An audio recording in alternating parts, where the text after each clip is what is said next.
बोलो शंकर भगवान की जय। शिव महापुराण की जय।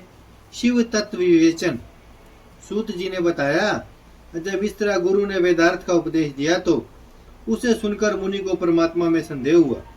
इस पर उन्होंने कहा कि आपके श्रीमुख से जो मैंने ओंकार रूपी अमृत का पान किया है उससे मेरा मन इस पर उन्होंने कहा कि आपके श्रीमुख से जो मैंने ओंकार रूपी अमृत का पान किया है उससे मेरा ज्ञान दृढ़ हो गया है। मैं अभी आपसे कुछ और पूछना चाहता हूँ। सदाशिव से लेकर कीर्ति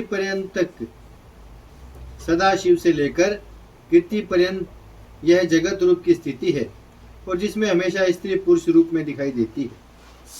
इस विश्व हेतु वही सनातन देव है। यही स्त्री पुरुष नपुंसक रूप और कोई है। उसका क्या कारण है? जब मुनि ने इस गूढ़ रहस्य को पूछा तो स्कंद जी ने बताया कि इस गुप्त ज्ञान को शिव जी पार्वती को बता रहे थे तो उस समय मैं माता का स्तनपान कर रहा था। मैं भी इस प्रसंग को ध्यान से सुन रहा था। अब मैं उसी का वर्णन करता हूँ। स्त्री पुरुष नपुंसक इस संसार में प्रत्यक्ष दिखाई देते हैं। सच्चिदानंद ब्रह्मा इन रूपों में सत्य है और वही प्रपंच की निर्वृत्ति करने वाला है तथा वही शब्द और सदात्मा कहलाता है। फिर वह अपने प्रकार से दूर होकर जगत का कारण हो जाता है, परंतु वह एक शिव शक्ति ही प्राप्त हुई है। उस शिव शक्ति के सहयोग से आनंद की प्राप्ति होती है।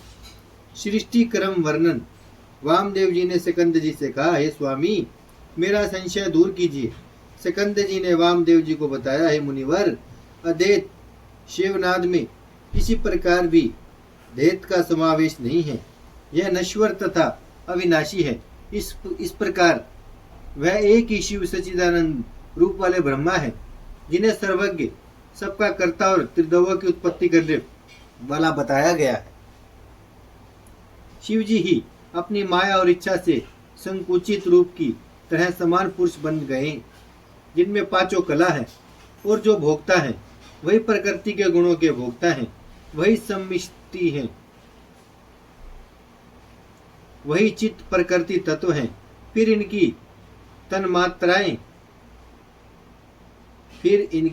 तन्मात्राएं हुई जिनसे शब्दादि रूप बने और जिनसे आकाश वायु अग्नि जल और पृथ्वी की उत्पत्ति हुई। इन्हें ही पंचभूत कहते हैं। इस प्रकार वेदांत युक्त बातें सुनकर वामदेव मुनि ने स्कंद जी को नमस्कार किया। शिष्य बनाने की विधि।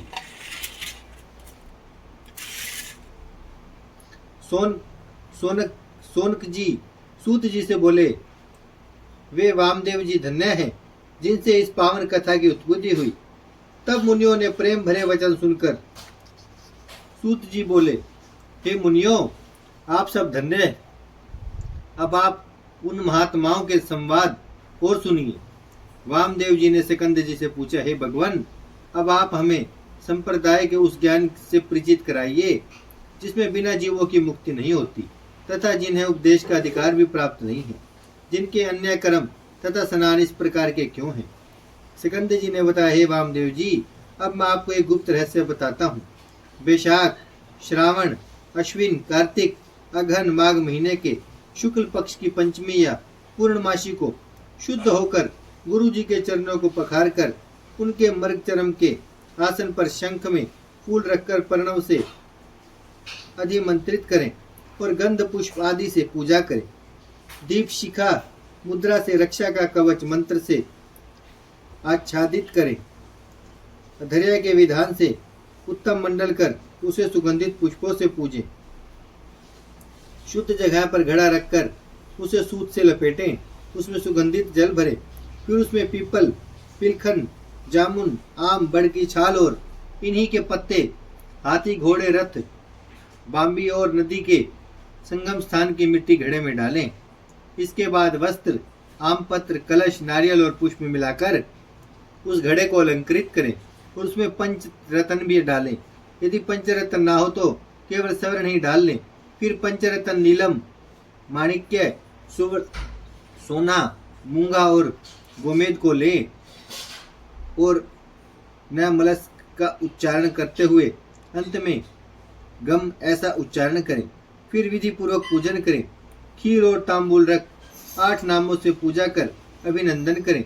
इस प्रकार गुरु को ही शिव समझकर उनके बताए मार्ग से अनुष्ठान करें। गुरु शिष्य को 100 हैं मंत्र का उपदेश करें।